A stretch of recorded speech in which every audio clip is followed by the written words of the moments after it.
The main season is over, and now the real fight begins. Our top 15 reset and face off to decide the true champion. And what better place to start that battle than the bull ring of Slinger Speedway? Let's let them rip as we get ready to watch round 14 of the Misfit Touring Series. And you'll see it all live here on Podium Esports. Hi, I'm Joe Peak, and with me in the booth is Jake Sperry. Behind the scenes is our director, DJ Lyon. Jake, I have been looking forward to this one on the schedule. I love short track racing, but this place is one of the tiniest available on iRacing. And as we can see, it is going to really put them up against it with it starting the new round of the championship. Look, it's a showdown. This Triple Crown is big. Slinger, Bristol, Martinsville. You can't ask for anything better of a 3-week finish to a season, and this, the place of places to get it done. The world's fastest quarter miler. This is the track which Matt Kenseth made his home. More recently, William Byron. More recently, Ty Majeski. Welcome to Slinger, Wisconsin. Joe, this is where 33 degrees of banking on this quarter miler makes this a truly unique spectacle. You could call it a bowl, but I think it'll be more accurately described as a blender tonight. High speeds around tight and steep banking at a quarter mile. So it is a track that is going to chew up cars and spit them out, but survival will definitely be key as we take a look at our format. And we're going to have 15-lap heat races with the top 7 advancing. Then we will have 13-lap last chance qualifying, which does look like I see about 23 cars that have signed in right now. So it looks like we will have to have that one. Top 2 of that race will advance. And then, of course, a 200-lap feature. Then we'll zip around this thing very quickly. The championship, as we mentioned, will reset. And now, of course, we got the Triple Crown. This is an unforgiving track, so you need to try and make sure, put yourself on the board for tonight. So make sure and stay out of trouble. And then it's a long race, so look out to try and be there at the finish after those 200 laps tonight, as we're just getting ready to start racing soon. But Jake, why don't you walk us through what's involved in this late model stock? Well, this is a 500 plus brake horsepower, naturally aspirated V8 engine. It is a true monster to put around here, and they do have that 4-gear H pattern that they're dealing with. Front engine, rear wheel drive, as it should be. But this is going to be about having to navigate through, trying to put as much you can. You're in the shorter gear ratios here, only heading up to about 130 mile an hour, maybe tops, maybe a little bit less than that. It's a heavy machinery. It's got 3,100 pounds, or to put it into my measurement, about 1,400 kilograms. And it's pretty long as well here today, 90 inches in width by wheelbase, 105 inches. You've got a lot to work with. This you can normally drive on iRacing on the late cars tour. This is one where you don't have to be late here in terms of winning it at Slinger Speedway. You've got to be early. And here's a little bit more information about that Triple Crown, of course. You can see, as was mentioned, Slinger, Bristol, and Martinsville are going to be the tracks, and it's going to be 3 very quick and frantic weeks to try and sort this all out as everybody is basically reset on the points, and now it's kind of a reverse of what you usually expect. You want the fewest points possible. First will be awarded 1 point, and so on down the fields with 1 more point for each car on down. So kind of golf rules, if you will, for this one. Does look like they're getting ready to start with the qualifying, as they usually do. 2 laps to try and set your quickest. They're going to be sent out one by one, Jake. So you better be ready to go when they call your name.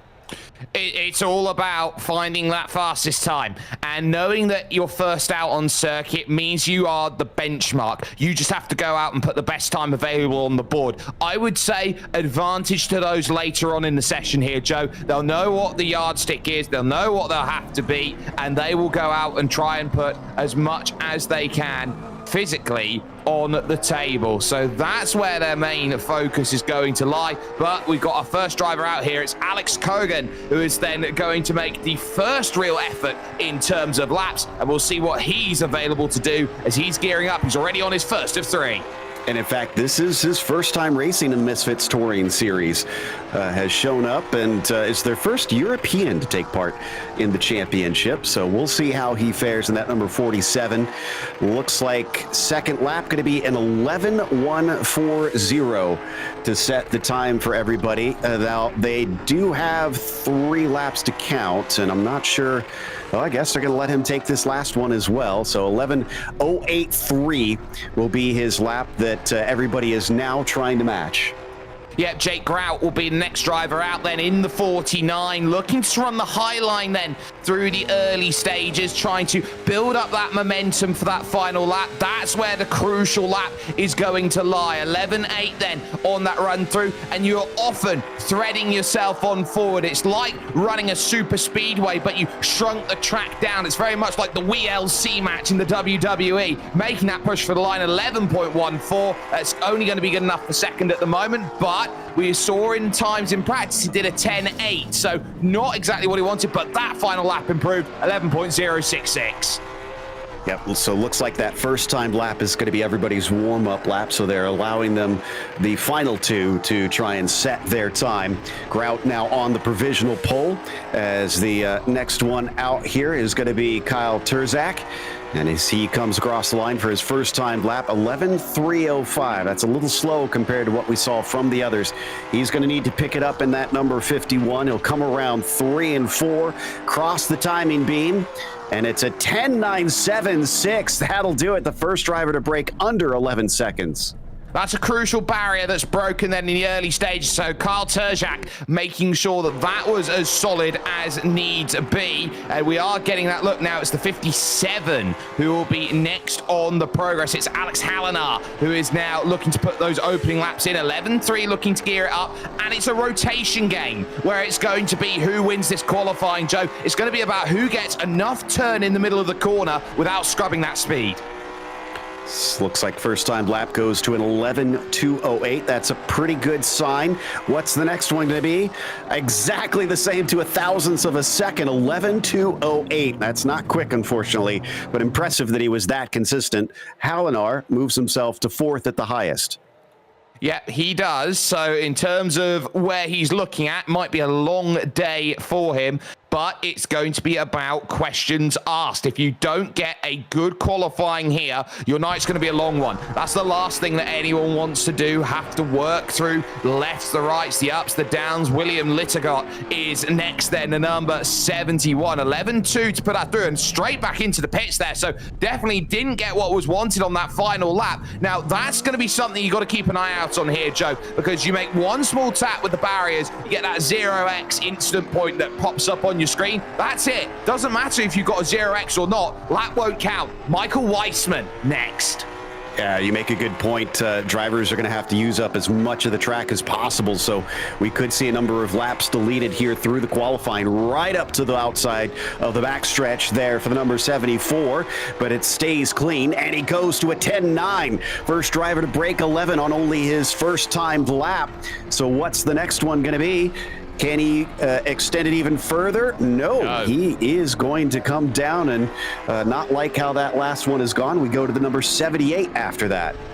Jeremiah Rychecki next up on the hit list there. That was looking really good for Michael Weissman. That second lap absolutely opened it up, but ultimately wasn't quite ideal. 11-3 to get the lubricant going there in the car, but for Rychecki, it's about building this up more and more. Where can you find it? And the answer is that's an 11-0. Good enough then to go third fastest. What can this final lap find? Pushing itself through then and getting again down low. That will do that then. So only goes third fastest with that time. So 11 flat for him. And looks like we're trying to find out if it's the first two laps then that they meant to count and the other drivers just didn't realize, but we're checking out Jake Sylvia now. He has been the dominant force so far this season. So let's see, as the 12-9 for the first lap is not going to be that quick. Second lap going to be 11-3-5-5. That's also not very quick for the driver that has won so many races so far. Will he take the last flying one, or is it going to do what the others have? He is still pushing. 10-8-7-6. Yes, he's pushing. Well, he was taking those two laps to really get those tyres into play. Now, you can choose to either go after one or two. I think this comes down to a wear feel that you've got out there. Bradley Stefan is going to be next up then, and this is going to be the key. You are basically playing the game of how much heat can you put into your tyres to get them into an operating window to go out there and really sling it around this Slinger Speedway. Stefan, 10-9-4-2, third fastest. He'll be happy with that. That'll put him into third, so that should, as long as not too many people out-qualify him, should get him up and through automatically into the feature. Remember, it's not going to be heats for everybody. It's just for those that weren't among the top qualifiers to try and decide their starting position. What about Calabro now in the number 91? He'll come across with an 11-9 first time. Yeah, so this is, again, this case of just trying to bring it all together, put the pieces in, and get that lap time in that is so, so wonderful here, making that push. 11-0-4-4, the 11-0 bracket starting to get a little bit congested, and then that push around for that final lap does improve further. It's a 10-9-9-8, it's fifth fastest there, and the high end of the 10s is going to be one that's going to be battling 10-9 low. I think it's going to be the aim of the game. Sean Urich next. I think you're right. So if you're not under that 11-second mark, you're probably not going to be in the front runners here. This is Sean Urich. I did get confirmation from Race Control that it is the last two laps that count. So we can disregard that first one. 10-9-6-5 for Sean Urich. That's a good sign on his first time. Slides it out of the corner, though, and that slows him down. He's not going to be quicker on the next one through. Look, everyone's trying to take 105% out to that final lap, Joe, and this is where you're going to get the difference. If drivers are pushing a little bit too hard through certain sections of this track, they are going to have this track bite back because you're always going to be squirrely trying to put all of those 500 horses through into the stable. It's looking good at the moment for Tyler Muller as he looks to put his first time down on 10-8-3-5. Just like that, he goes to the point. Number one P1. Wow, that was impressive out of Tyler. We know he's been the one challenging Jake, but that last lap doesn't count. Didn't need it anyways. We'll see if he will by the end of qualifying as to who can top that 10.835, but massively impressive run out of the number one machine. Deegan Smith is now trundling out. Alex Grates, I should say here, that we see on the track in the 9. Yep, so that is a brand new margin setter that is there from Tyler Muller, and he would have used Jake Sylvia's time, the GOAT as he self-proclaims himself there, the 88, but this is where drivers are looking around going, oh, that's my time? Well, I can push a little bit more. 11.4 on that second lap there from Grates. He's going to need a little bit more here if he really wants to make it out there. He's the 9 in sim, the 90 on the side of the car, and up into the barriers. That is a hefty mistake on a final lap that he desperately needed. That'll make him last of the qualifying times thus far. The 15 now is actually out Deegan Smith on the circuit and staying high here on that first time around to try and launch out of it, get himself what little hundredths of a second he can as the car wiggles a little bit through 1 and 2. The 15, he didn't like that one, so he's going to go high again, try and set up lap number 3. Yeah, and that's the key. You're trying to build momentum, and every time you can take that high line, you can drop and use gravity with you. Little bit of smoke there, sliding it into the corner there, so it was really trying to pivot something out. Deegan Smith third fastest with that one with a 10.912, and you feel that slight bit of scrubbing may have cost a little bit of time out there. 1 on the car, 16 is the number Brett McCoy is looking to play. Yeah, so if you see that number 1, you can disregard that as that being the 1 car. McCoy is racing under officially the number 16.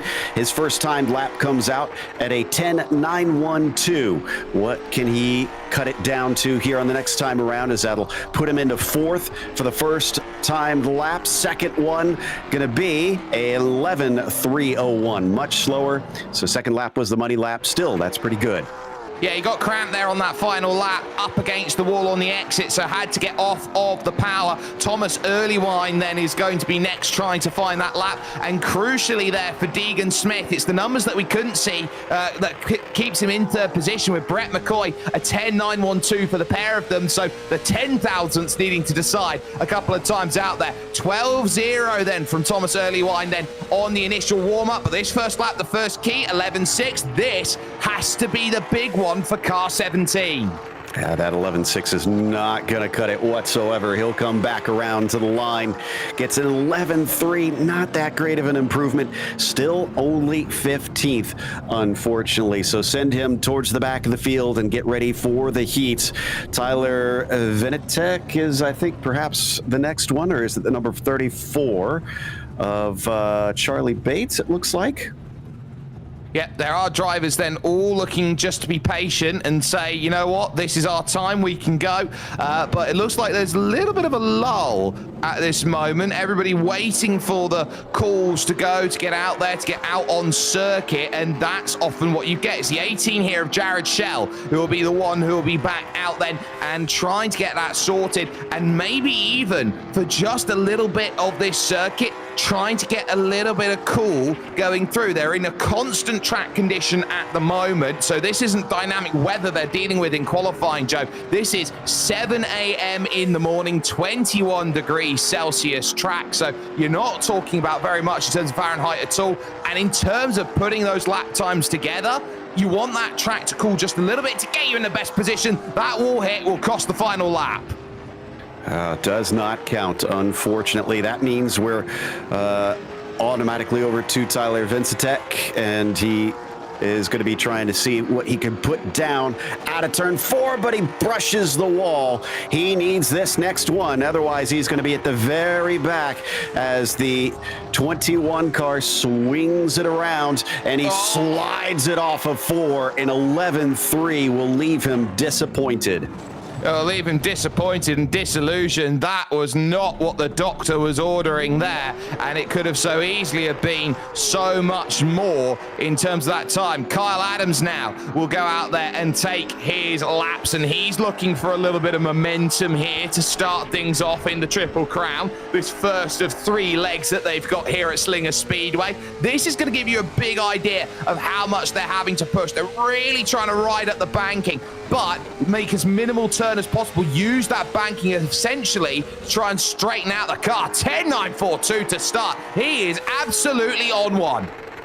That'll put him into 6, but what about the second lap? If he can improve, he could keep himself within the top running. 10.876.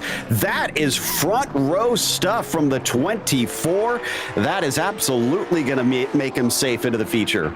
Well, he is as safe as houses at the moment. Jake Silvio dropped back onto the second row. Keegan Bush will now be looking to try and make his progress here and jump up forward. 11.1 on that first run through, and that would have been on essentially a sighter. So he's definitely got something there. He's definitely wanting to run 11.069. He's just shaving off the thousandths of a second here. If he can jump up to about Sean Urich, Carl Tershak, he'll be very happy with the work that he's done in qualifying. 11.030. He'll get one more place over Jake Grout, and that'll put him essentially mid-pack.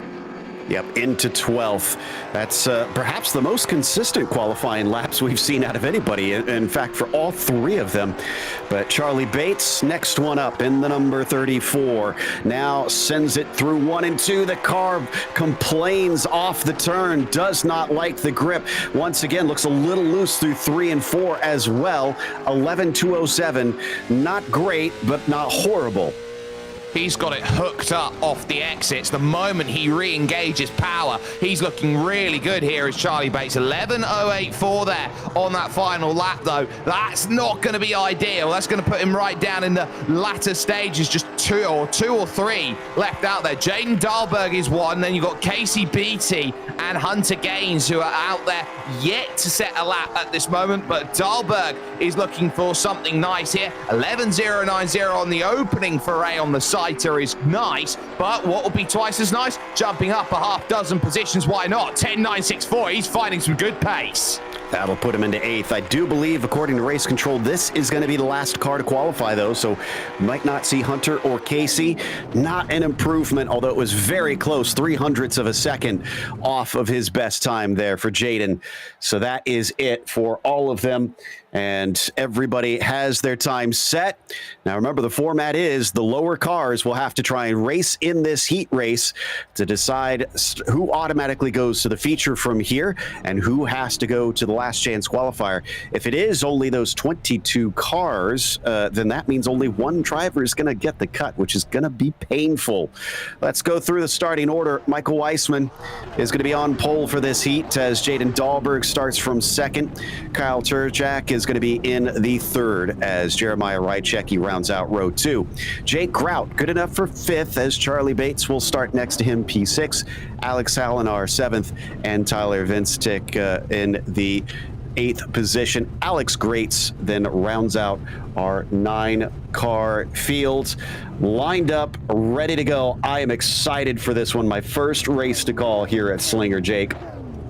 Look, this is an incredible circuit, and once the racing really kicks up, you can't really ask for too much more than this track at this time, everyone putting it all together. One thing to be noted, though, you can build great momentum out of these heats into, say, a Consolation, into the racing that you've got, and it's worth noting, top 5 drivers, they have an automatic ticket here at the moment, so they're going to be the ones who are going to be a little bit cold. It's going to be about who can build some heat and who can fly up into pace. Confirmation, only one car out of this field will not make it into the feature. So pressure is on. You do not want to be the last one without a seat in this game of musical chairs. Green flag comes quickly here at this quarter-mile track, and automatically Weissman takes that low line away. He wants to be at the bottom, is behind him. It is still too wide, and cars are banging off one another. They are, and they are clipping the wall there. That was Jaden Dahlberg who ended up dropping back from second into fourth. And you've got to be very alert. And there's a little bit more argy-bargy then as they come off through. Dahlberg and Jeremiah Rychecki searching for some angles there out there. Halinar's looking okay. Bates stuck on the outside too. But at the moment, the middle of the pack's where you start to get all dicey. Everyone's searching for an angle, but everyone is on that rush to the inside. The inside here with this 9-car field is where it's at. And what's even crazier about this is it's 7 cars that advance. So 2 cars are going to be taking part in that LCQ as we watch from on board with the 57, looking back from Halinar at the fight between Bates and Greats. What a combo there. And that's an important fight because those last 2 are the ones on the outside looking in. Listen, if we have to debate Bates versus Greats, then I'm sure it's going to be something that is going to be fun. But at least at the moment, at a halfway stage, they sort themselves out. And now it's about getting yourself a security blanket. Alex Halinar would be a nice overtake for Charlie Bates at this point in time. Try and get that at the front of the field. It's pretty much plain sailing for Michael Weissman at the moment. Terjak and Grout find themselves second and third in their own scrap, but it's towards the rear where that transfer position becomes the most important, because Charlie Bates here is desperate to get past Halinar, and at the moment he's not fighting it, and there's a spin in the back. That's going to be Vincetic who goes around, and that will pretty much put him P9. Oh, he needs some sort of caution here to slow things up, or else he is out of this one. Greats now no longer has the pressure from behind. Charlie Bates has been desperately trying to get by Halinar, as you said, but nothing doing at this stage. They've been losing touch with those ahead. The 57 knows he's under threat. He loses the low line. And just like that, if you can pick a pocket or 2, you might be able to steal a place, and that security's there. Now watch the 90 here, trying to build that security back up. Pinned to the outside, the 57 of Alex Halinar, and because of that now, he bangs off the wall with 3 laps to go and finds himself in the wrong place at the wrong time. He'll now try and come back up and under. Oh, just like that, he is out of it. He's got to get there within 2 laps, it looks like. Alex Greats now has to play defense here. Can he keep from being shuffled back into the mire? Well, here's the white flag coming out, and the wall gets absolutely clattered by Alex Greats, who's now feeling the pressure, and this, as the checkered flag comes out, is vital. Weissman will take the win, but it is Alex Greats who advances through Halinar, and Vincetic is going to head off to the last chance qualifier. Only 2 cars. There is literally just a winner and a loser. It is as simple as that. You're in or you are out, and it is that game that they've got. Second heat going through, same will apply. It'll be Bradley Stefan and Sean Urich who will have that front row and arguably the best amount of safety. Dylan Calabro and Keegan Bush will house row 2, and then Alex Cogan in 5th place will have Jared Schell alongside the company in 6th position. It's then William Littergott and Thomas Earlywine, Casey Beattie with work to do in 9th position to try and make that chase. But everybody's noting once again here, Joe, it's about just giving yourself some room to go out there and have some safety. Absolutely, and apologies with there being 2 heats. There was more than just the one. That's usually what we do here. It will be 4 cars racing in that last one, as once again it is the top 7 that will be taken, and then the Consolation will decide who goes the feature. But that one still only sees 1 car advance. You better be in it to win it, as we come around and the pace truck is going to head on in, and up at the front, Bradley Stefan will lead them to the green flag. Who is going to be out of this? It is green flag racing now. Bradley gets to that low line at the back right now. It is Jared Schell and Earlywine who are out of it. And it's such an early green flag that if you can wait long enough, you've got the perfect opportunity at the front to slingshot. And that's the key there for Bradley Stefan. He's been able to really work his way forward. Now up on the top line, you can make a little bit of progress as the night goes on. Casey Beattie having some good progress, but it's Keegan Bush who's stuck on that top line. Probably the one driver who's looking about going, you know what, do I really want to be here right now? 5th, 6th, 7th? Really having this scrap on, knowing that 8th and 9 will pick up if we we run over each other. The last place you want to be is on the outside. You need a little bit of that safety blanket, and he's really trying to get that clearance here as he rushes along through 3 and 4 once again. Well, then nobody told the 27 you don't want to be on the outside. He just about made the pass using that slingshot, using the momentum around Lidegaard on the inside in that number 71.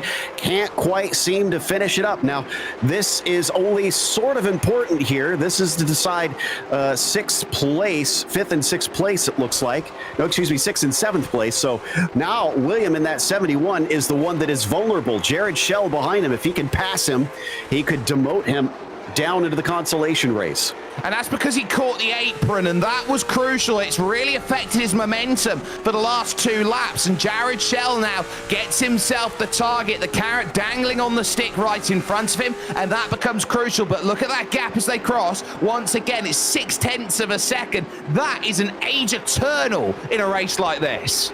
It really is. They need to stick with it. We do have a battle for the lead up at the front as well. Stefan versus Calabro trying to sort that one out. Down to the inside, Calabro is going to be able to get underneath and get to the line first with the 4 lap to go signal now. Number 91 trying to see if he can hold back the 89. Look at this, it's getting 3 wide here in the middle almost at times, and these drivers know that yes, they're safe, but position is going to mean a lot here when it comes to the main event, the 200 laps they'll have to deal with. Wherever they finish is wherever they'll start, and so yes, every position is going to be important. Again, Keegan Bush doing the good job there on the outside line, holding station with Beatty, and then you got, again, Litter got there on the outside. Look how close they're willing to run with 2 laps to go. Yeah, I'm pretty sure that these drivers want to make sure that they don't hit each other and spin them out, because that will definitely mean you're gone from this race. White flag, 1 lap left, still being led by Calabro up at the front. Schell and Earlywine still too far back to do anything. Calabro will take the heat win, but as we get the last of the field down into it, indeed, Schell in the 18, Earlywine in the 17 are now heading to the consolation race. That is going to be a tough race for those 4, and this is effectively a case of winner stays on, and it's a very awkward position to be down there inside the final 4, because what you're asking is, do I have Charlie's last golden ticket to go visit Willy Wonka's factory? Halinar and Schell will be on the front as the winners effectively, or the best of the losers in that opening heats that we've seen. And then of course you've got Vinitich and Earlywine who are going to be out there, and they've got the tough work to do from the second row. They've got to really master that start, and they've got an extra 5 laps to figure out the way to get to position numero uno. Wow. The tension is going to be just ramped up in this one, with the chances being 1 and 4. If you can stay racing tonight after this, you just get parked. And after all the effort, after all the practice, you get your qualifying in, you get your heat of all of 15 laps to race, and then you don't get anything more after this with 20 laps here in the consolation. That's going to be very pitiful after looking at 200 laps for the feature, and the green flag is out. The 57 of Halinar right now in the catbird seat in the lead. Yeah, and Jared Schell off for that start really struggled there to get the turn that he wanted. He was almost straight into the side there of Halinar, which could have been really troublesome there. Vinitich then finds himself third, Earlywine in fourth with a lot of work to do as they will make that progress forward. And with not many cars out there, this is going to be a struggle. And already you're seeing the gapping from the front 2 to the rear 2, which effectively makes it 50-50, me or you if you're Halinar and Schell. Halinar probably feeling good about this right now. You could see how much Schell is pushing to catch up with him, just brush the wall coming on the main straight as they swing down into 3 and 4. He's just a little too far back right now. We still got 15 laps to go, though. He could catch him up, but he needs to push. He does need to push, but looking at the times, it was an 11.1 that time from Halinar, Schell an 11.2, and it was an entire 1/10 of a second that's there. Earlywine really falling off the back now, and I think it's going to be a case of, well, like namesake, you're going to need an early glass of wine if you're going to be with that sort of pace at the moment, but do not count out Tyler Vinicic because he's really found a bit of pace. So Vinicic is doing what he needs to. He's finding that form right in the middle of this race, giving himself that platform to close back down to Jared Schell in second. Getting close to the halfway mark. These laps go by so fast out here. They'll cross the line once again. Like you said, that number 21 has been just steadily picking up on Jared bit by bit. And as they come through 3 and 4, he's starting to become a real threat. It might be all for naught, though, if those two fight and he gets past him. If it takes a while and they're gapped up to Hallinar, he's not going to be able to run him down with so few laps. Well, that's always going to be the question mark that's going to be out there. If you can catch, that's one thing. If you can make the overtakes and go through, that's another. He's clawed that gap down. He is the fastest car on track at the moment, but he will need to clear Jared Schell or even yet push him through, try and get him that run. His car is lighting up at the time he needs it the most. Hallinar keeping it lovely, but look at this, trying to get underneath the Lale Lule Low sign, the Patriot sign, and he's going to get it, but he's not got the run, and look at how it costs them. Oh, uses his elbows, but it spins him out, and he's down to the inside. He's off the racing line. We are going to have our first yellow of the night, and that will bunch them back up together. He might lose the lap if he's not careful. He's really got to get going. It's such a short lap, and he will, I think, drop the lap as well. So that's not going to be ideal in terms of how they go through. Now, Early Wine coming in for a stop, so that's going to be very interesting. Maybe a little bit of damage on the side of the car has been just slowing that late model down a bit, so they'll get the panel beaters out, try and get him back into pace again. But another look at where it all goes wrong. Look, he's trying to open up that inside line. He gets really shallow, which runs him out wide, and then Schell grabs a little bit of the wall. There's a tiny bit of avoidance there, and effectively it's the most innocent little bit of panel to panel you've ever seen. That does look like Early Wine took his spare car. They get one in this race, and he's going to join them, but he is indeed 2 laps down from the lead. Vinicic 1 lap down. That means this is down to Hallinar and Schell to try and decide who will advance. So far, my money, frankly, would be on Hallinar, but you never know with him being bunched back up what the 18 can do.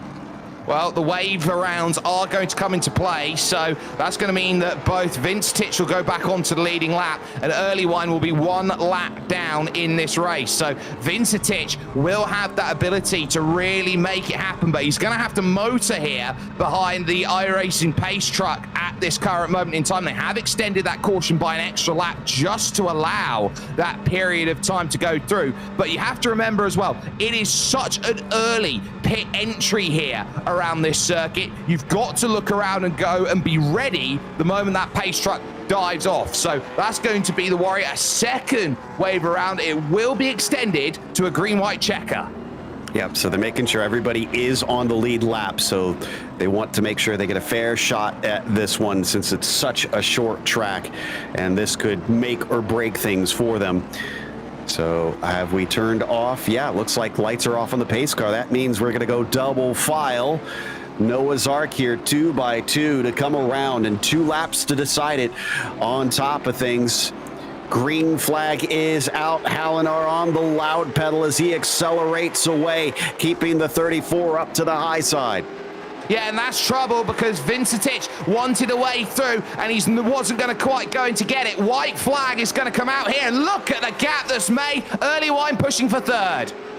Oh, it's not going to do much for them here at the end because the 57 of Alex Hallinar is going to take the win as Early Wine is hit into the wall, and his night ends in an unfortunate accident as Alex will be the one to just squeak through at the very end and make it to the feature. Let's see what happened to that 17.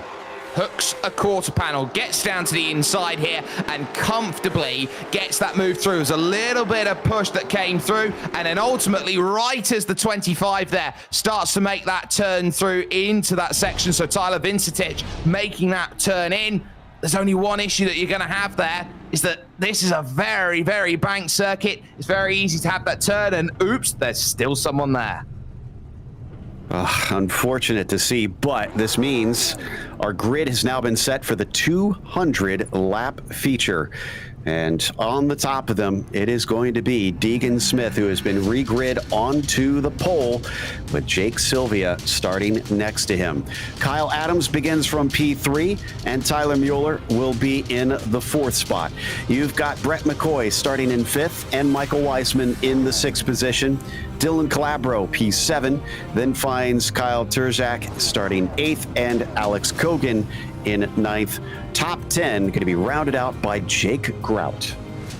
And then on row number 6, Bradley Stefane and Jaden Dahlberg will have 11th and 12th. Keegan Bush will have to go from lucky or unlucky number 13. Jeremiah Rychecki alongside the company. It's then Casey Beattie and Charlie Bates, with William Littergott and Alex Great holding row 9 of the grid. Sean Urich will have Alex Hallinar. Then in 20th, Jared Schell will be classified as car number 21 in this 21 car field. 2 made their way through in terms of the Consolation, so there was a little bit of fortune in that regard. But as Barney waits there with the green flag, this is going to be one where 200 laps is either going to be really, really intense and clean, or it's going to be switch on, switch off as a caution fest. All right. Are we going to be running green, or are we going to get more yellows? The heat races certainly looked pretty good, as we only had a single caution through all of those and the Consolation race. But this is a lot more cars out on track. Will they stay patient? Green flag is out. They start to accelerate away. Deegan Smith holding that bottom line, wants to keep the 88 at bay, and they are immediately going to hit one another. Look, you are going to have to try and earn your stripes here, and you are trying to make buddies over 200 laps. Caution immediately comes out, though, and it's a big one at the back. Hallinar's caught up in it, and a whole bunch in there. Keegan Bush, I think, was caught up in it, the big name. Yeah, looks like you are right that Bush is the first one to go spinning, but I think he had a little help. I think Dahlberg and he are going to make contact. We'll see if we can pull up a replay. Well, they're all going to start tripping over each other because it's lap 1 and everyone's trying to find an angle. Look at that. That's just an issue of getting down too low, getting loose on that inside, and look at how nobody has a place to go. It jumps up the 33 degrees of banking, which is essentially like trying to drive up a hill, and you're always worried that one car's going to jump up through. It's Bush getting loose here down that inside. He has to check slightly, and because of that, there's no time to make a mistake here at Slinger. Okay, so drivers now get reset. We didn't get to go all as quick as we wanted for very long, but they've reset them up. Now, I know the pace truck has pulled in, but it's a bit weird how things work out here at Slinger, so they need to do a little bit of extra sort of work behind the scenes to make sure that we get nice, clean restarts. Absolutely. This is all about trying to keep the pace down here, making sure there is that level on that restart that everyone goes through. That pace truck is flying around here at 90 mile an hour, there or thereabouts. They've brought it right down to a pit limiter speed at this moment, 37, to give themselves the best chance to really rush on forward on their laps. And they are looking really intent to get things going. Jake Sylvia on the outside. There's the green. As they take off. Last time he made side-to-side contact with the leader. This time, though, he can't keep with him. In fact, he has to watch out for Tyler down below in that number 1, who's trying to sneak through. In fact, he gets underneath him, and he takes P2 away. Perfectly done there by Tyler Muller, and he's looked so good as of late. He is so good at picking up a little bit here, a little bit there. That's what he does fantastically. They fall to single file through the first half dozen. It will fall back to Michael Weissman and co on the outside, with Alex Kogan, the new boy, looking to try and prove that his first race here is going to really prove his mettle. And down on that low side, he's going to find that from Club Benelux, he is finding a very nice turn of pace on that low line. Who says our friends across the pond can't short track race here? As we come now to single file for most of the field. They know they got a long way to go. Let's see if they just tick some laps off. No, they won't. We get another caution. Greats in the back. McCoy's caught up in it as well. So there's some big troubles going out there on the back. It was right down in the lower ends of it. Second instant, actually, that Brett McCoy's been caught up in here today. And that was a case of one car off the apron and everybody else pretty much scrambled about with it here, Joe. We're going to get a look at it here. This is not going to be the nicest one here for McCoy as he sees, yeah, there's the 90 spinning in front, and then effectively he got run over. Yeah, that one was not his fault at all. He saw the accident, he checked up, and Alex Greats in the number 9 is also going to get some help in quite a similar way, and they actually run into each other on top of things. Now that 90 actually caught the apron, and it's so unannounced here that you grab the apron, that's where the troubles lie. That's how quick it is. So here's the look from behind. This is the recovering Deegan Bush, who effectively is just trying to get on the power. He's got more pace than those drivers at the back. He's normally in the mid-pack trying to move his way up, and he's just not got the patience here after making that early mistake which brought the initial caution out. Let's not forget, when we talk about 33 degrees, because you mentioned that apron kind of sneaking up on you, that they're essentially racing at an itty-bitty tiny version of Daytona. And we've seen you don't want to touch the inside at Daytona. So, I mean, same deal here, except in this case, basically put way more steering into it. Of course it's going to upset the car.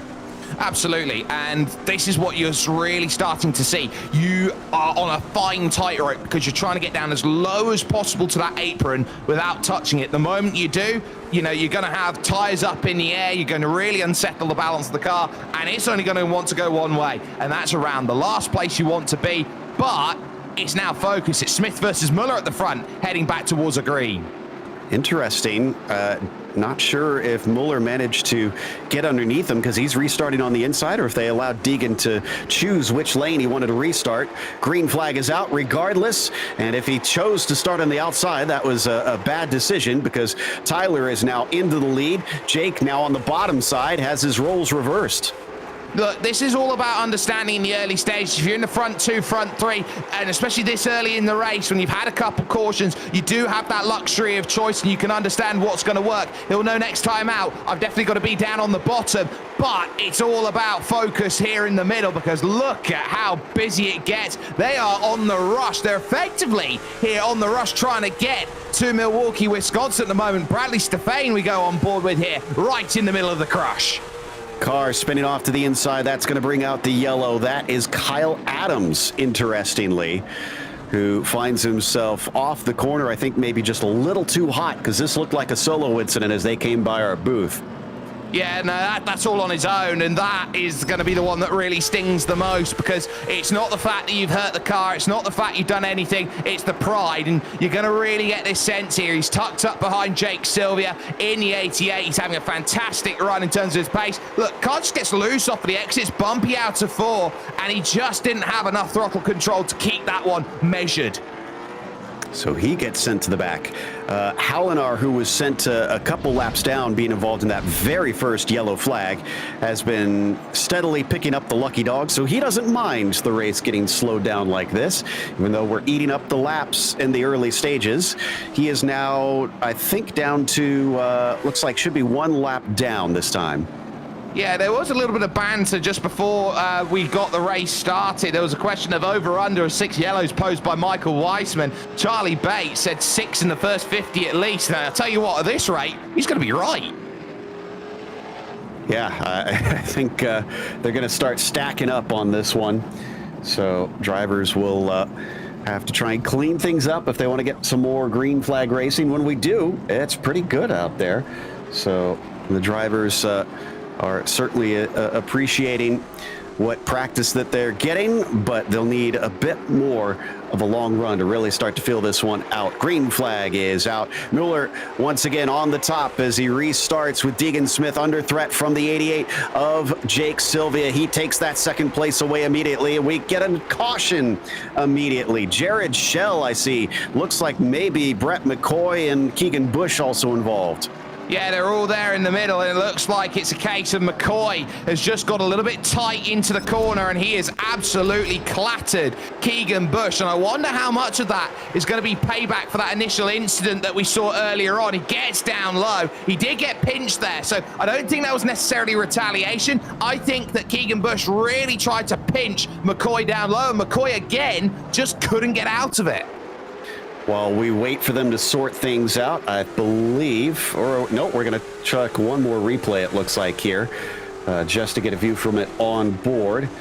Just tips him around and down into the figure of 8 they go before having to trundle through the grass. Now I believe we've got an opportunity to head to a quick break. We'll be back with the green flag here at Slinger Speedway. Racing isn't easy, but experiencing it is.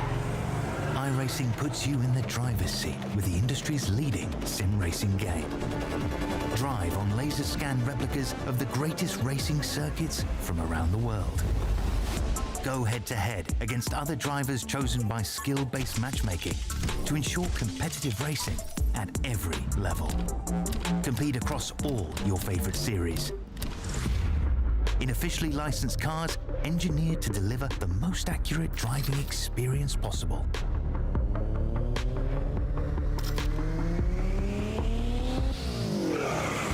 Join a race or host your own with players from across the globe.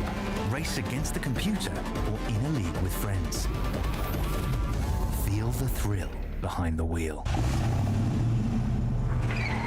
Visit iRacing.com.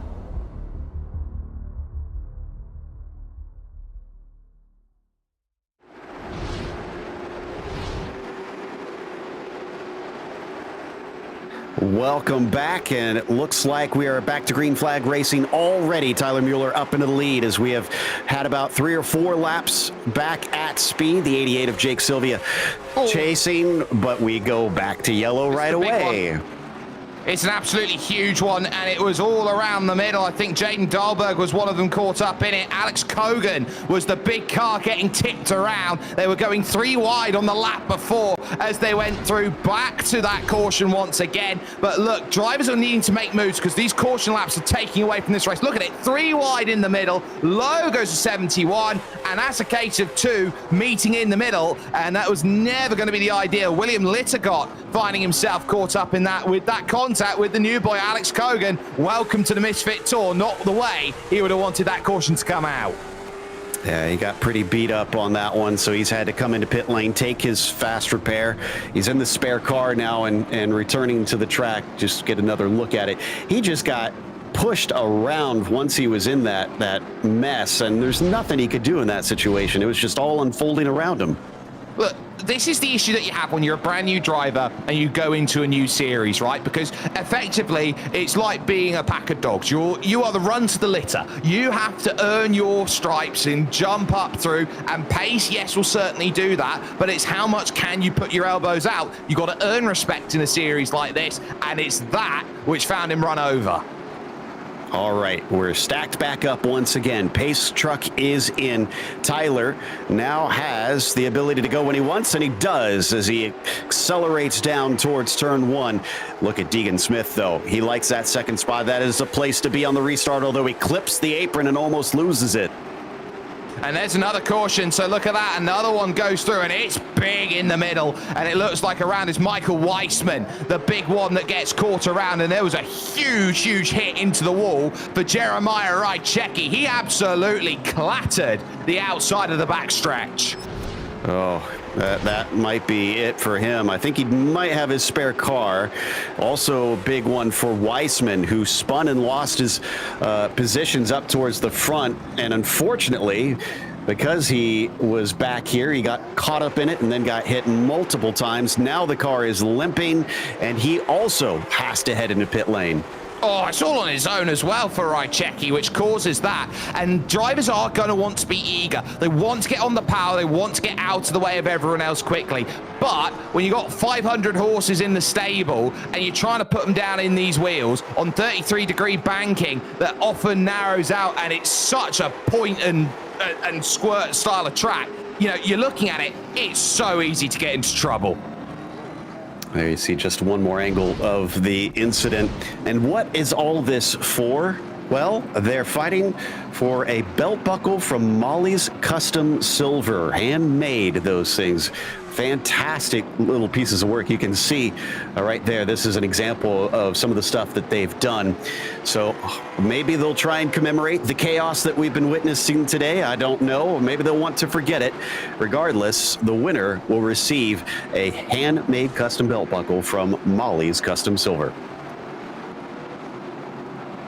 I'm not sure. Do they do many? Are belt buckles a thing over in the UK? Belt buckles aren't, as we go back to green flag racing. A good start from Tyler Muller, but one thing that is very much a case of, well, where do you find your place? Where do you get your achievements? We're very much a trophy nation. We do love our trophies. We do love our accolades. We do plaques. Plaques, I think, is the big thing that we do over here. Plaque is what the dentist gets rid of you over here, but as they come around once again under full speed. Tyler Mueller just ahead of all the chaos in the mid-pack. They're trying to get it sorted out so that we can get some green flag racing the time. Bradley Stefane round the outside and gets turned. Can he keep it pointed forward? Yes, we stay green. Oh, that was big from Calabro there. It was getting dicey. He definitely was trying to throw the elbow, saying, I want this place, and he goes and takes it as well for his money. Stefane's going to remember this one later on in this race, and at almost the quarter distance, he's now shuffled way back into the pack right now, down in 13th. Unlucky for some. At least we stay green flag racing. We're going to take a look at the incident there, as that was very close, well held by all involved. So as we see him just looked like he almost was turning in a little loose as well, but the touch helped turn him the rest of the way around.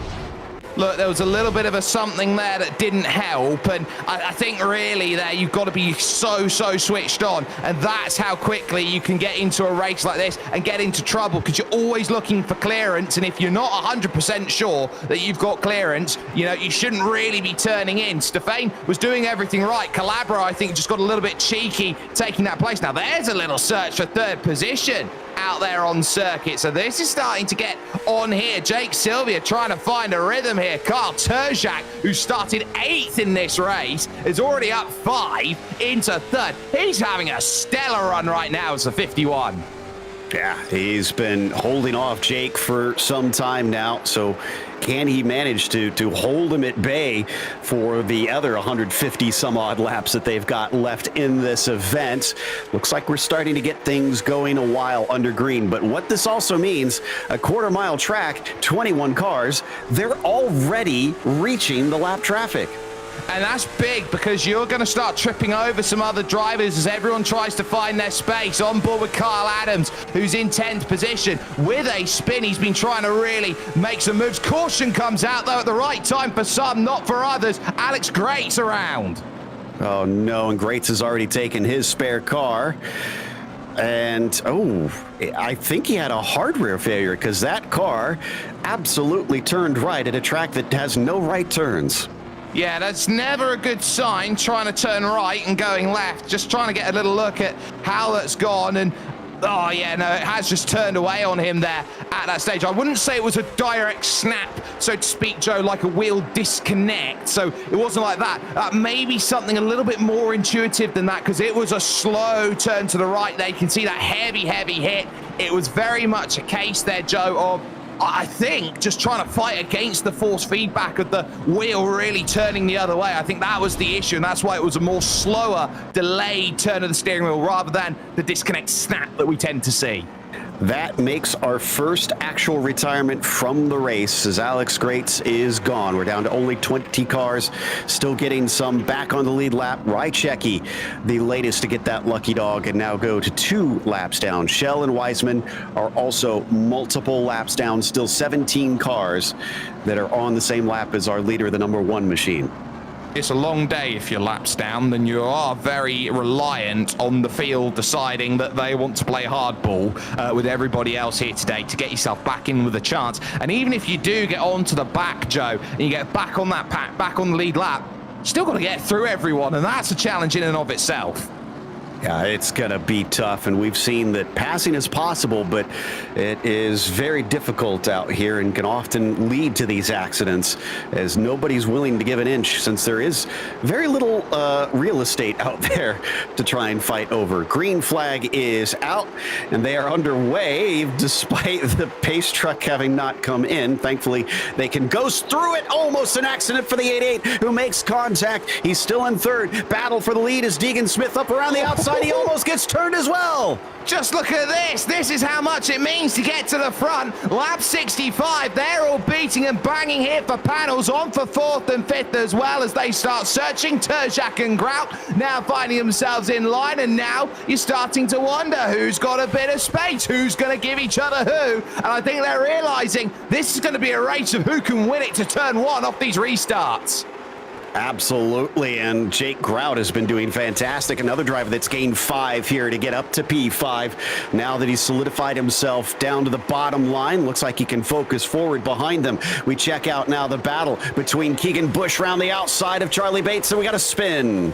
We do, and that is not going to be ideal in terms of circumstances. There is the 24 car going around, and that is for the second time today. Kyle Adams finding himself with a spin. I wonder if he's got that set up very loose. He was so quick in qualifying. I wonder if he's put that setup right on the ragged edge. I'm thinking the same thing you are on this one. Both times we've had yellows because of him, it's because he spun completely on his own. And since it is open setup, they say loose is fast, Jake, but maybe that's a little too loose.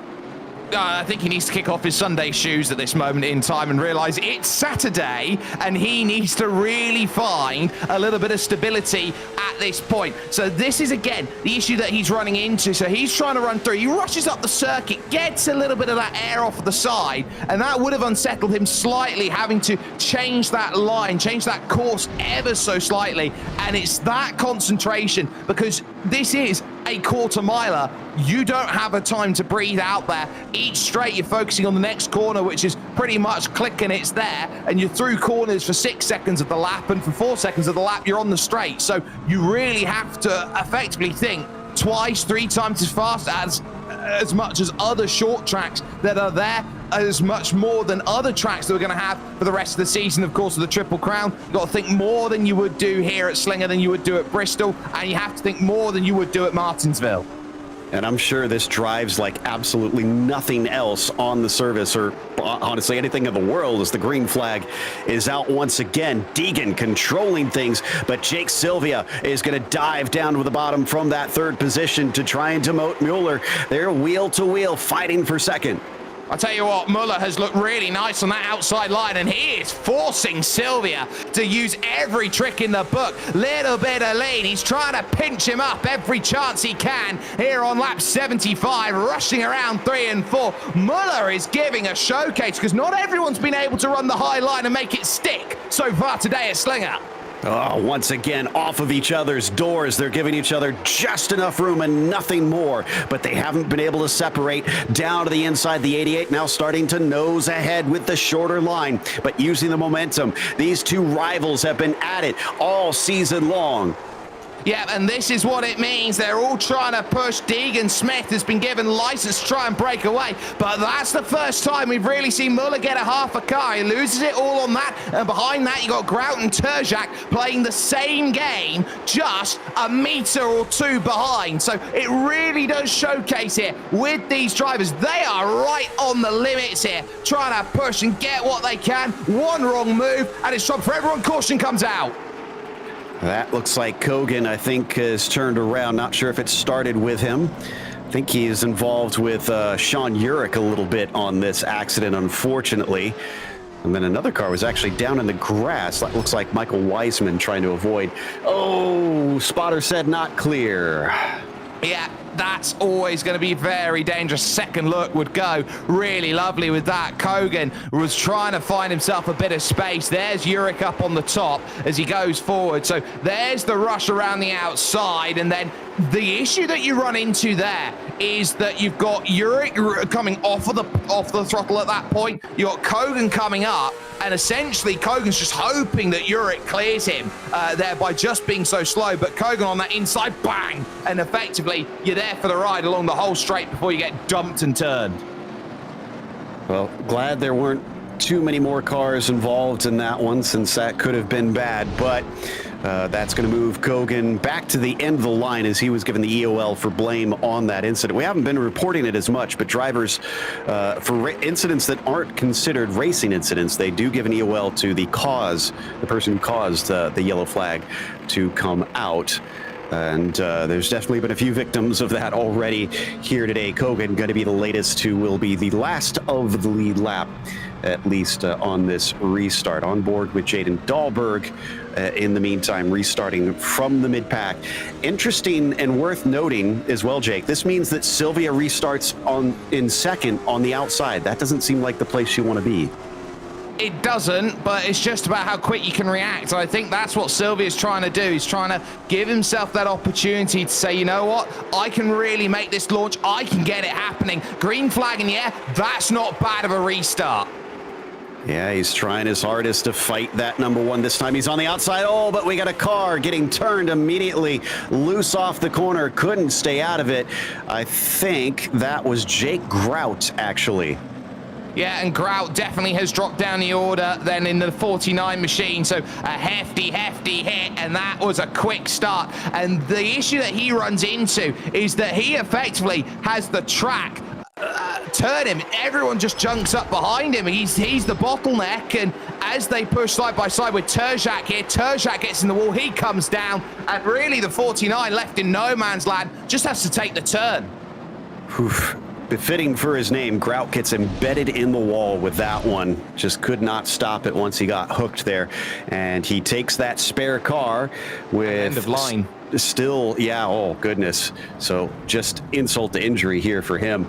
With more than 100 laps to go, we still have half this race and then some to try and complete here. And there's quite a few cars that have taken that spare car. The highest of those who have is actually Casey Beattie, who is up into 5th in the number 45. So he's made pretty good use of it, I'd say.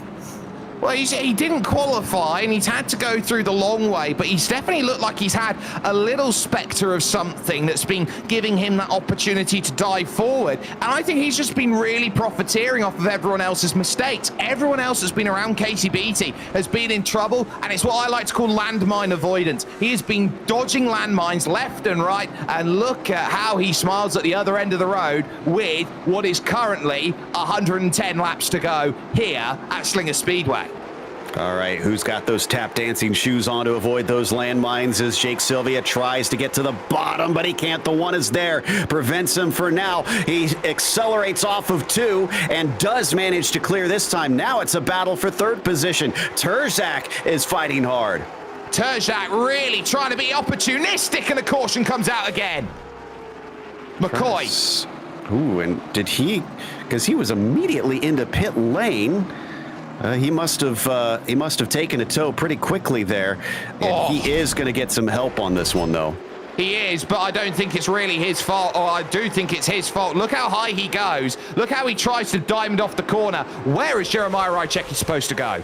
Yeah, he was definitely trying to do a line that wasn't going to work at this sort of track, and that might have actually been a good call for him towing as quickly as he had. You could see the field coming back around almost immediately. He did not need to be in front of them by the time that caution was thrown. Looks like Brett is now the latest to be an official DNF on this race. Yeah, so there's a lot of frustration now going about the pack, it seems. This constant stop and start. They're not able to really gain a rhythm. They're halfway through this race, and it has been completely a full struggle street as they've gone on through here, Joe. But I reckon that in terms of what they're looking at here, they're looking at drivers trying to go out there, try and be aggressive. And one of the things about Slinger is because these speeds, it's so stop-start, they're not getting to the full element in terms of their pace. They're not really getting the full amount of damage on these hits and these spins. So it means that there's, the drivers who are maybe getting into more trouble than others are getting 2nd and 3rd lives.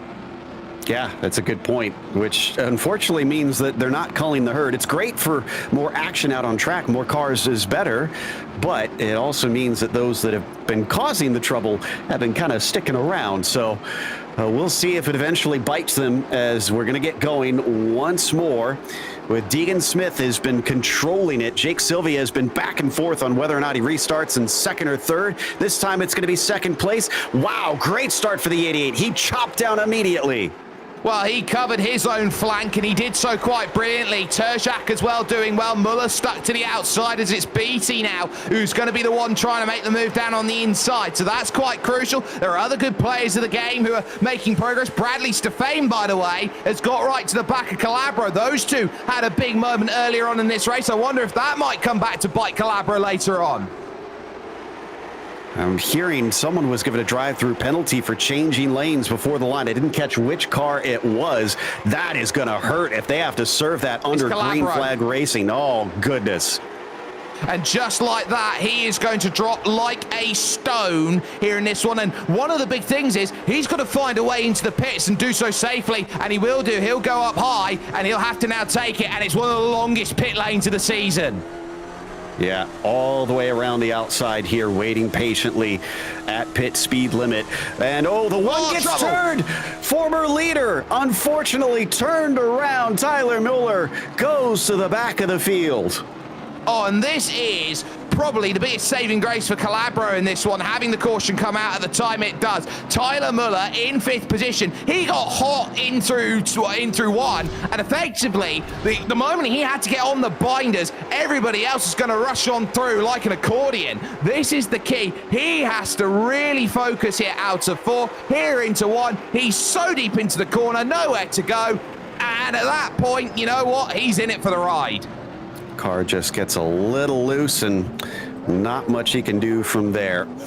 So unfortunately the Toyota liveried car is going to have to head to pit lane, it looks like, because of the damage, and get some repairs. Also taking tires, interestingly, and I'll have to double check to see what the rules are on taking tires, because don't think I've seen others doing that here today. I think now's the right time for it, because you're talking about how many heat cycles here, Joe, that they're putting in through their tyres, these consistent restarts. They're going to scrub those tyres up so quickly, especially with the high banking. So to take tyres now at exactly lap 100 or 106, sorry, you know, that's the right time, I'd say, to go out there, get those tyres, get back into play, and I think he might be a factor in the second half of this race. Yeah, you might be right. I did check. They have 2 tire sets available to them. So I assume that means they are allowed to change the tires, since that was set intentionally by the league owners. Here we go, restarting once again. Last time it was brilliant from Sylvia. He's got to worry about that changing lanes before the lines, though, because remember, he ducked down low very early, and he can't change lanes too much here as they go green flag racing. This time he's going to stay up on the high side. He is clear, and Kyle Terjak is going to try and stay below the 45 of Beatty. Oh, and a big check-up from Sylvia, and that's going to bring everybody then panel bashing as they go through 1 and 2 once again. Everyone finds themselves through. Terjak now up into second. Beatty still there in 4th, but look at how it clawed on behind with Stefane. Sylvia still stuck on the outside trying to find clearance, and now here comes Stefane. Oh, this is not looking good for the 88. He's struggling on this restart. Stefane almost through on him. He needs to get to the bottom quickly to stop the bleeding. He does it. Jake will fall to 5th. Up at the front, Smith has been using this chance to try and gap the field. And let's not forget, keep an eye on the driver in 7th as well. Keegan Bush, who had been around twice in the opening 15 laps of this race, is now back up into 7th position here, and he is really making some good progress and proving that he has got a motor underneath him at the moment. So up to 7th place, trying to see if he can take 6th from Dahlberg in front of him. Going to go a little bit higher off the turn. Got to watch out behind him. Sean Urich will try and pick his pocket. Oh, things getting checked up in front of them. Dahlberg causes him to have to get on the binders. Caution, though, comes out, and that will bring everybody to a stop here. So a caution comes out on lap 116. Didn't quite catch who got caught up in it, but that is going to be not the easiest thing to deal with after that run. trying to find who caused it, and I'm not seeing any cars around, so I'm a bit miffed as to what caused them to slow it up. Well, I'm trying to find something here, and it wasn't the easiest thing to spot. So I think this will be a couple of people jumping down onto pit road. A couple of people did just jump. Jake Sylvia is going to be one of them to get some tyres to go out there and attack. The other one who's down in then on the lane, trying to just get through, is going to be Keegan Bush. So those two jumping in. I don't quite know who it was. It might have been someone near the back of the field. Yeah, I was not able to find anything, and the race control did say something over the radio, but I didn't quite catch which driver they were mentioning. But yeah, a lot of people are using this as their opportunity to try to put some fresh rubber on, see if that will help them around this track, especially those that are maybe towards the back of the field. In fact, so those that pitted in this time, we're going to go back to green flag racing pretty much immediately. Oh, no time, and we got a car being spun around down to the inside. Are we going to get that another yellow? No? There it is. Okay.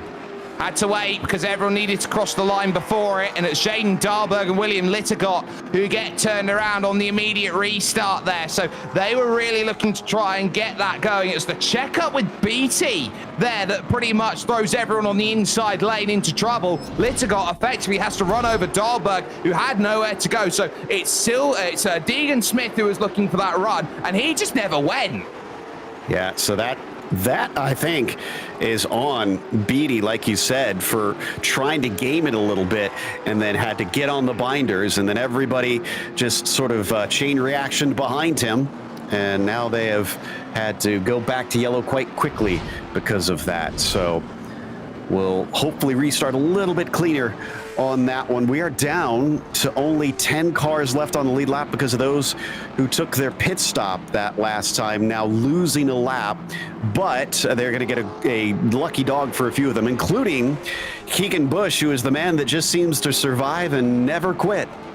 Well, the one thing that I've just heard over from the race control communications is the next time that we get a yellow, we're going single file on these restarts, Joe. Yeah, they are not liking what they're seeing on this one. We've had quite a few yellows. We expected them here on this one. Hopefully that will clean them up slightly. But we still have 19 cars that are racing on the track, despite having a number of incidents here. And at least it hasn't been chewing them up too badly, and we still have cars racing. Looks like the pace truck is in. Deacon Smith going to lead. Terjak now starting on the outside. Stefane, watch out for him. Coming back into this from third. Green flag is out, and Stefane gets a very good run. Could try and deny the second place to Kyle. He definitely could, and he's stuck on that inside trying to go through. Now, a drive to keep an eye out on in the late stage of this race. We get another caution, is Tyler Muller, because he is hot-headed at the moment, and he is someone who's going to turn that into aggression. Good start then from Smith. Terjak will be happy and comfortable in second. Stefane still on that low line. BT rushing around the outside takes third, and we're into single file running big. Look down low. Ain't quite there yet, mate. No, thankfully they're not going to get one another turned with that move, though. Just saying hello to the rear bumper of that car ahead as we are single file. Will we start to tick off these 71 laps left and get to the finish quicker under green? Or are we going to get slowed down once more? Back of the field, though, is all sorts of side-by-side. Some of the cars sliding out of the corner and walloping the wall. And lest we forget, they've had to do 130 laps, some of them on these tyres, so they're going to start feeling very second-hand, and there's going to be a difference here. Jake Sylvia, 13th position right now, currently trying to get that lucky dog off of Kyle Adams here in 12th, so he's got a lot of progress to do. He's a lap down at the moment, trying to get himself back into this race, and this is what you get here with short track. It's all about timing. When are you in the right position? When are you not? And at the moment, he's not. Yeah, right now, Kyle Adams has 3 cars between himself and Sylvia, so he's sitting pretty for that lucky dog. Oh, bouncing off the wall there for the 74, and that's going to give Jake Sylvia a spot. Weissman can't seem to quite hold on. He's a couple laps down. He's not actually fighting for position here. No, he's not. So Weissman here at this point in time is 6 laps down and really trying to gain. There's the 71 of William Littergott, who's now looking at Charlie Bates for position. This is 8th and 9th at this moment, so this is where the chase starts to come through. They've dropped off that main group, racing it about at the moment for 2nd position behind Carl Terjak, who's really the front of a very, very difficult train here. And you are really getting a sense here with Casey Beattie that he is trying to mastermind a way to get through. Every which way he tries to look, he's just got to try and open it up, and it's going to have to take him a little bit more of the extremes of the circuit to really open up and afford him that chance to attack down low. They continue to lose time on our leader, Deegan Smith, hand over fist each lap as he pulls away. Beattie, if he's got the pace, he needs to try and make a pass and start charging after that 15, get himself in position to try and challenge him. So far, nothing doing, although he is glued to the rear of that 51. Well, being glued to the 51 and finding a way by the 51 are two very different ports of call. So if he wants to get through, chase down that gap, that's going to be crucial. The good news is, though, all that pressure he's putting on Terjak, he's turning him from coal to a diamond. He's doing well. 71 of Littergott then, trying to get down low. He's trying to steal one on the inside. He slides heavily through the middle of 4. And just like that, it's going to put the likes of Kyle Adams on the outside then, trying to go through. And guess who? Jake Sylvia looking for the lucky dog.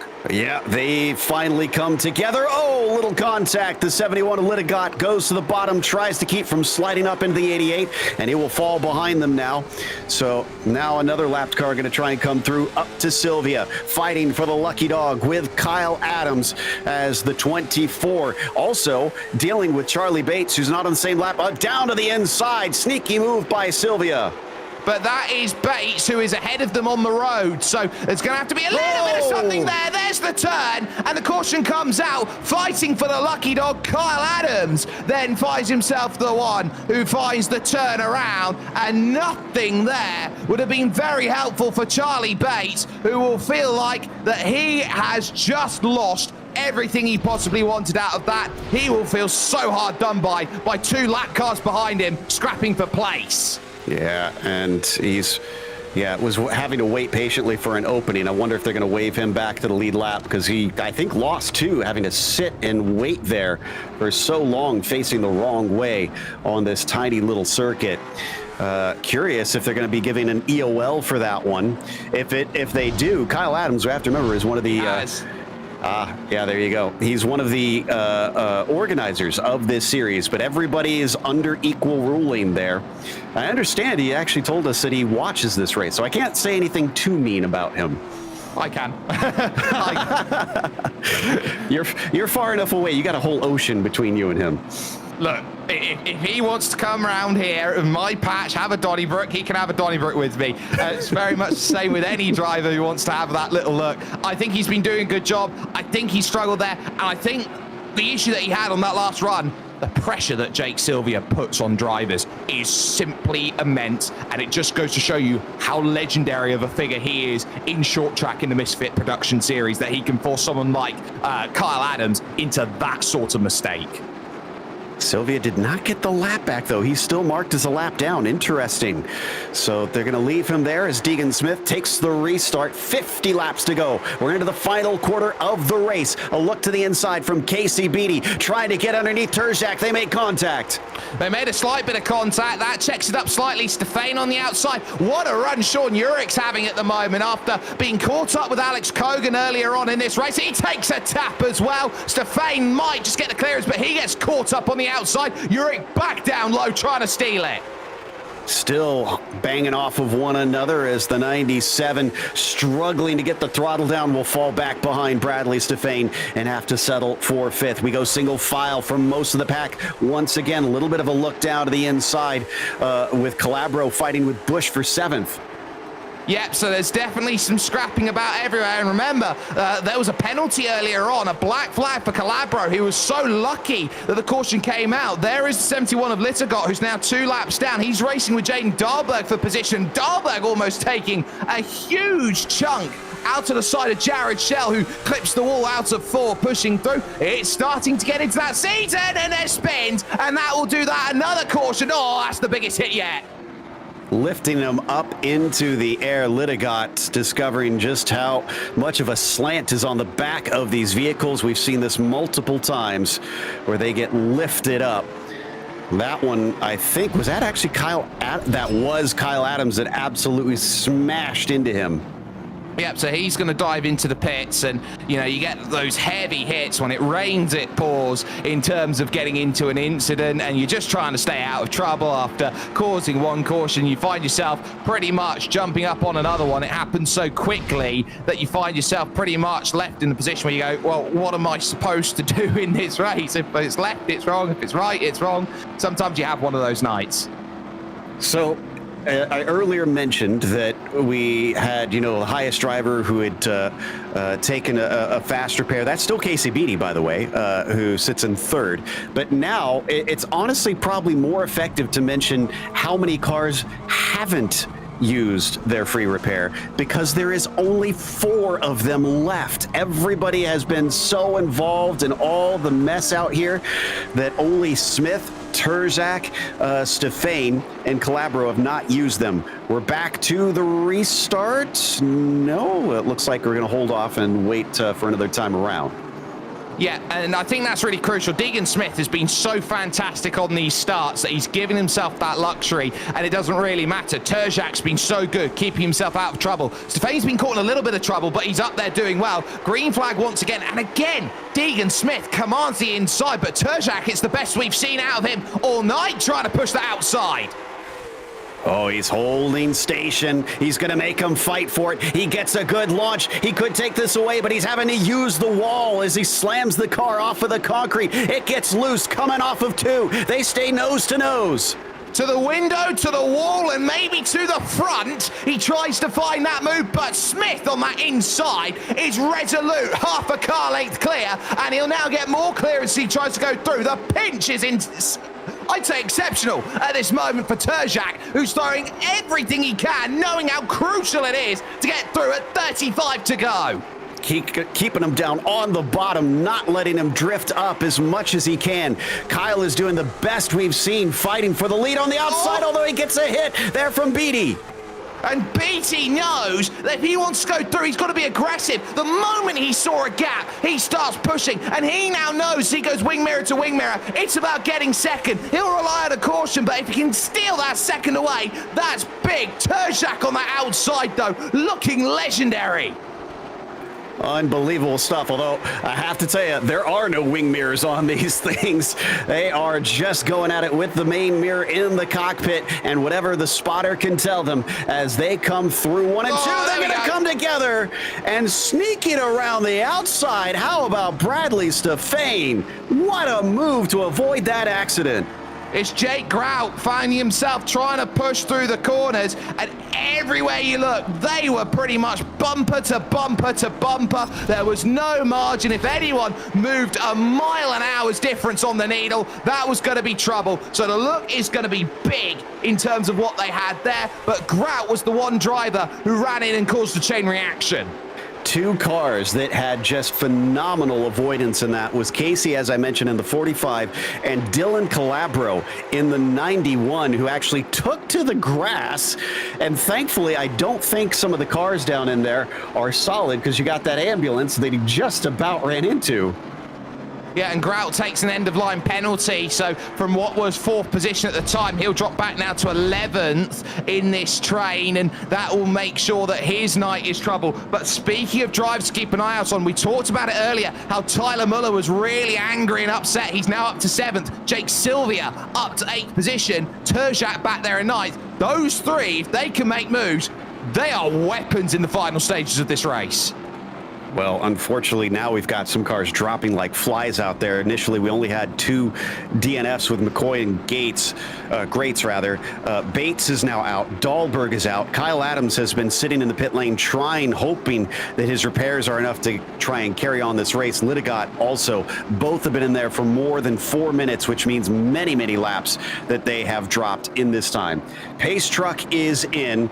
It is Smith and Beattie up at the front.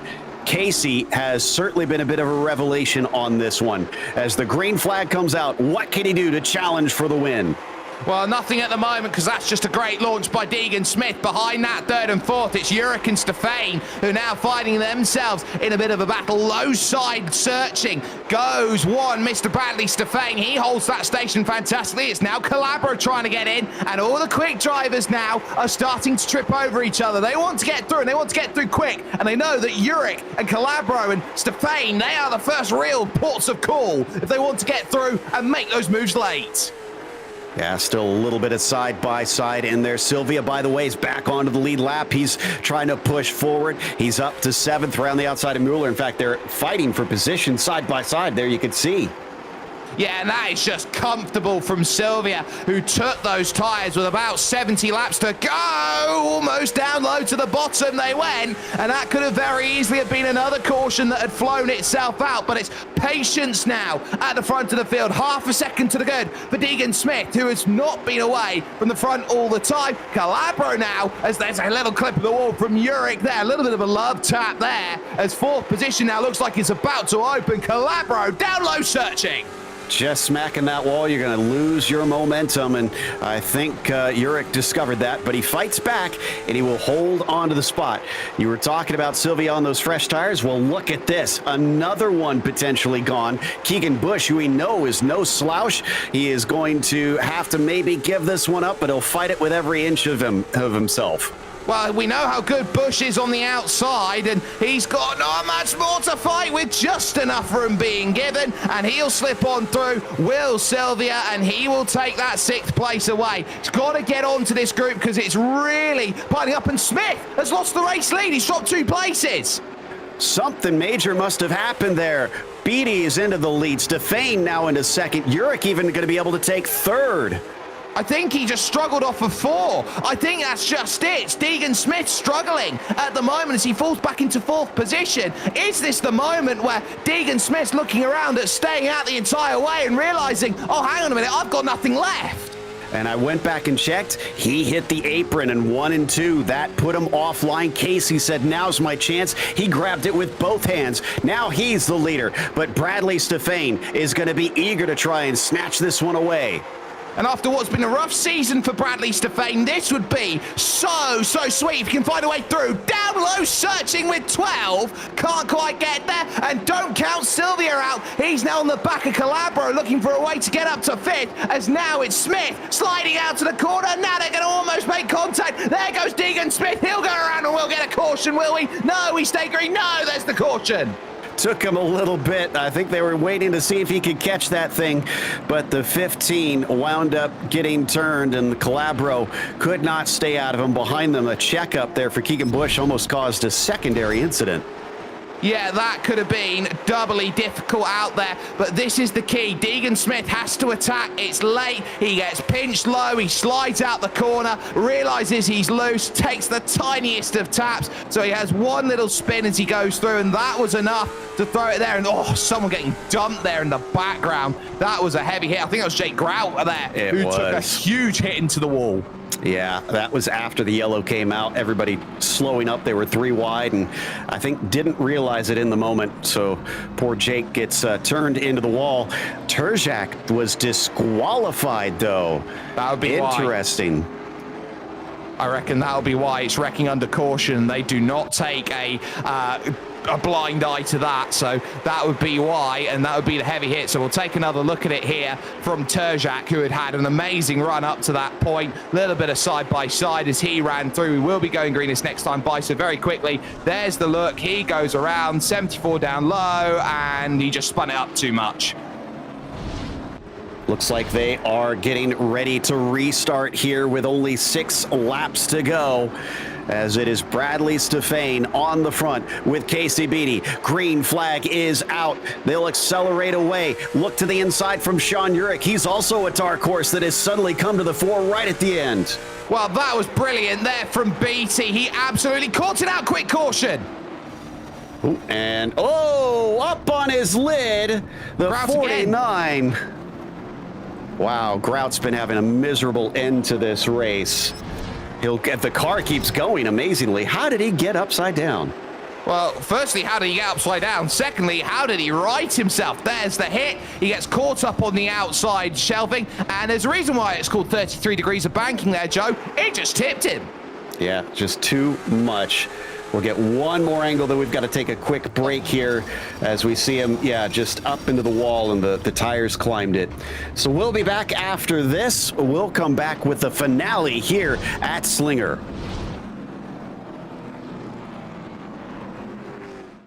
Racing isn't easy, but experiencing it is. iRacing puts you in the driver's seat with the industry's leading sim racing game. Drive on laser scan replicas of the greatest racing circuits from around the world. Go head-to-head against other drivers chosen by skill-based matchmaking to ensure competitive racing at every level. Compete across all your favorite series. In officially licensed cars, engineered to deliver the most accurate driving experience possible.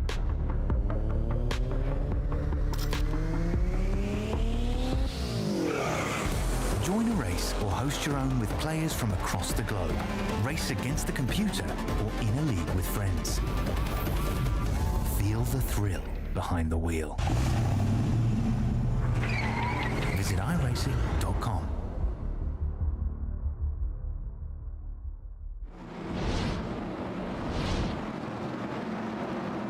We are back for a green-white checkers here at Slinger Speedway. This is going to be intense.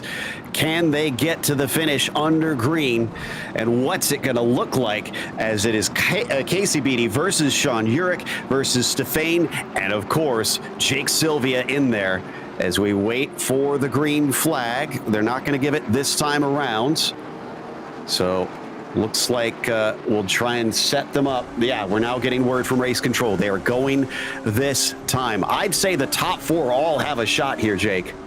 Sylvia especially. I think that if he can get one, I think he's going to be an absolute rocket ship, but it's going to be all about this run right here, right now. Oh, maybe not this time. Still waiting for the call. Here we go. This time it looks like we are for sure ready to get racing. 2 laps to finish this. Green flag is out. The 45 underway. Monstrous jump from him. He played that to perfection. Oh, elbowed out of the way. Sylvia gets pushed up high by Stefan. We come to the white flag. 1 to go. We are going to the finish. Casey has the top spot. Sean Urich is a little too far back for anything here. It'll take a Hail Mary. He can't send it in time. Casey Beattie has come back for the win here at Slinger. Unbelievable.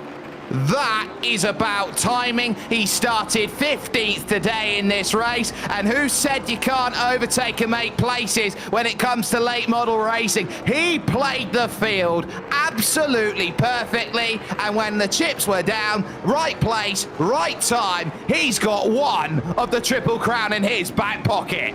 Oh, I'm sure this one is special to be able to win here.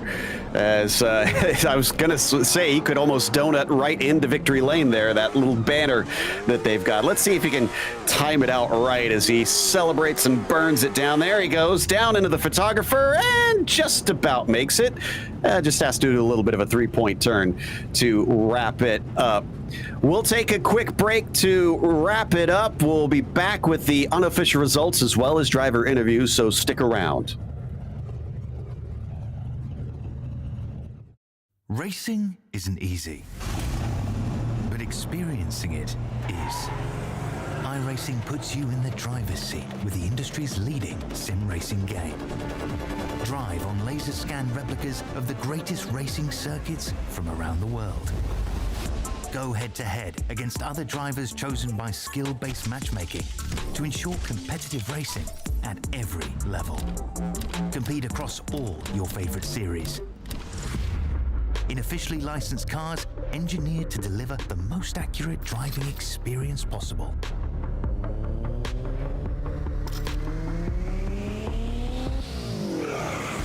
Join a race or host your own with players from across the globe. Race against the computer or in a league with friends. Feel the thrill behind the wheel. Visit iRacing.com.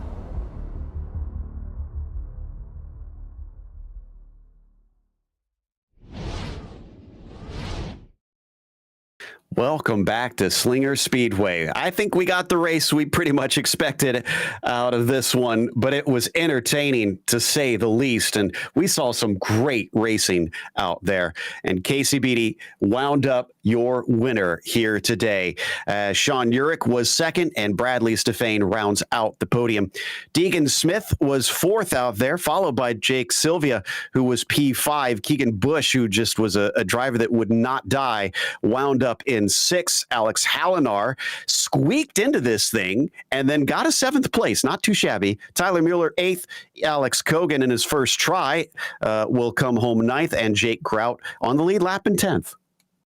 And then you can see a little bit further down, Calabro, who had penalties. Rychecki as well had to serve a penalty in the final stage of the race, which dropped him down the order. Michael Weissman, Jared Schell. All these drivers right now behind Jared Schell are retirees, including Carl Adams, who got into it a lot. So too did William Littergott. Brett McCoy was pretty much the pillar post in the early stages. Everyone took out their aggression on him. Carl Terjak taking a disqualification, and then you got Jaden Dahlberg, and then right down at the bottom there, not the race that he was hoping for. But quite simply put, you had to be right place, right time in this sort of race. It's all about momentum. Finding the right momentum was found by those three drivers who each started outside of the top 10 here today, Joe. Well, it looks like one of the drivers that started outside of the top 10 finished third, and that, of course, is Bradley Stefane. And he took a third place without taking the spare car, one of only three drivers to manage that today. Brad, how did you keep the thing not only a good enough condition to not need that spare car, but fast enough to finish third? I have no idea. I'm at a loss for words, too. It certainly looked like it was going to get tense down there at the end. When we got that green-white checkers, what was going through your head? Did you think, I could maybe sneak this win, or did you just want to try and bring it home and see the checkered flag? I knew I had speed, but I didn't think I was the fastest out there. I just wanted to hang on. Let's just see if we can get lucky. Sure enough, we did. But, yeah, I had no intentions of trying to get past. We'd probably crash or something, The first quarter miler that we've got of this paved side of oval racing here on iRacing. What are your thoughts now, having to do a 200 lap feature at this circuit? Well, actually, this is my home track. I live about 45 minutes away from here, so I've raced here once in real life in 4 cylinders, and it's a fun place. Love this track. Well, congratulations on taking a podium here. I'm sure that's going to make it extra special being local. Who do you have to thank to get to celebrate tonight? I just want to thank you guys for the broadcast, Hanksters Motorsports, and RKM Setup Shop. That'd be about it. All right, that was Bradley Stefane finishing third in the number 89 machine after starting 11th. From 19th to 2nd, though, Sean Urich. That was an impressive one there, Jake. I believe you've caught up to him. I believe I absolutely have. And simply put, a sensational run. Sean Urich here with us now. Sean, 19th starting often is found, especially at a short track like this where it's very difficult. You sort of got to get your elbows out to make the moves. The moves are going to be hard to come by, but it seemed like every time there was a caution, you're a little place up here, a little place up there. And by the time you got to the final couple cautions there, you're right up at the front. Yeah, I got to thank... First off, I got to thank a couple people, Mike Weissman, Jared Schell. They all helped me with setup throughout the race, well, before the race. I feel like that heat race, I was just more focusing on different setup changes, and I knew at one point I would have to make some change. So I ran a different setup in the heat race. Didn't go well, so I started towards the back, but really just tried to avoid wrecks. Got caught up in an early one, but didn't really get much damage. I got caught up in one with the 47, but I was the only car lap down at the time, so I got the wave around immediately on the next yellow, and then the rest of the race I was just very careful, trying to avoid making contact with other drivers, but working my way slowly up. Now, you're in the Triple Crown here. Everybody's looking to try and get the best results they possibly can off of these 3 races that are coming up. As your sort of first look into that, how much of you really trying to push, really trying to get in the right place at the right time? How much are you looking at these 3 races and going, well, I'm going to prioritize consistency over maybe the end result, and you're getting rewarded for it? Yeah, I definitely agree. Consistency is probably the best thing for any of these little point series, because if you think about it, if you're not consistent, if I finish like 20th next week, it will screw up the points for me. But if I finish like even 5th, any position in the top 10, I'll be fine. Well, position is going to be important. It's Bristol next time out. For you, it's a case of you just supersize this a little bit more, I suppose. How are you feeling about Bristol Motor Speedway? I'm pretty confident in Bristol. I mean, the only things I'm really looking at is setup. It's definitely a really strange track to set up for, and I know tire wear is a little different there compared to this track, but it will definitely be a fun track. Never really run here in a late model stock, so it will be interesting. It certainly will. Well, alas, Sean Urich, it's P2, and you know the podium very well. Thank you. Well, on top of that, Sean, I believe you got a couple sponsors as well. Yes, Sunny Setup Cafe, New Berlin, Jolly Good Soda, Victory Fuel, Automatic Entrances of Wisconsin, Sign Design Co., School Service Inc., Accurate Stamp Co., Sean York Racing, Sparky Motorsports. All of these people help make this possible. Well, a lot going behind the scenes there to get Sean Urich exactly what he wants. He gets a P2 out of things, which just leaves only one, Joe. And that, of course, your race winner here today from 15th on the grid. Yeah, Casey Beattie taking the victory as we chat with the number 45. Incredible run to take the win. There were some drivers that were up at the front for the most of this thing, and we didn't really see you up there until the very end. Was that just a happy accident, or were you actually trying to bide your time? It was kind of a happy accident and biding my time together. I started like 15th and was up to like 7th, 8th early, just trying to ride inside that top 5 to 10 range, and drove down to 3, and a couple guys got together and I got caught up in it, so had to pit for repairs and because the car was junk, and kind of just pushed a little more than I thought driving up through the field, but it kind of played in my favor with the yellows, and unfortunate stuff happened to other people. Rather be lucky than good any day of the week, but and then at the end, those cautions kind of help with Deegan and Kyle, and the whole mess happened, and it kind of just played in my favor. Well, the other 2 guys on the podium were both Midwesterners, with this being a Midwest track. You hail from New England, which has its own rich history of short track racing. Do you feel like there's much difference between the way the Midwest races these short tracks and the way you guys do up in the Northeast? Not much. I mean, there's obviously a little difference in tendencies from people out there and people back here. But all together, racing's just racing. In reality, how much can it truly change from no matter where you go? That's a good point. And speaking of where we truly go, we're truly going to Bristol, which is going to be just doubled in size. Do you see yourself faring well there? Yeah, no, Bristol's definitely one of my better tracks. Haven't ran there much in the late model stock, but I'm looking forward to going there and seeing what I got against these guys. Well, we look forward to seeing your race. Hopefully you can repeat the heroics that we saw here. Congratulations. And is there anybody you want to thank for today's victory? You guys at Podium Esports for broadcasting this. All the guys at MRL, Jake Grout Racing, 17 Media, Alex Gratz. Once he had his misfortune, he hopped on the stand for me and was coaching me through the whole race. RKM Setup Shop, those guys they build awesome setups. Wouldn't have been able to get this win without them. RG Goslin, Creative Counters, Polson Lumber. That's about it. All right. Well, thank you very much, Casey. That was our winner in the number 45 machine here for the first of the Triple Crown in the postseason. Certainly gave us some thrills as we'll then head off to close. But before I go, Jake, both of our first times calling races. I don't know about you. I can't wait to get back. I tell you what, this just goes to show how tough of a circuit this is. You do need to be patient here and get as much as you can. But from the world's fastest quarter mile to the world's fastest half mile, we're going to get over to Bristol Motor Speedway March 2nd, 4 p.m. Eastern. It's the middle round of the Triple Crown. And if everything was being said on what you do when you've got everything short, well, let's just speed it up a little bit, make it a little bit longer. I tell you what, this is probably the biggest stadium race out there on the calendar, barring only one being Martinsville, which ends the season. Yeah, they picked doozies to end this one with, that is for sure. So join us for that next week. But a big thank you in the meantime to my co-host here, Jake Sperry, along with DJ behind the scenes. And until next time, race clean, race hard. We'll see you on the track.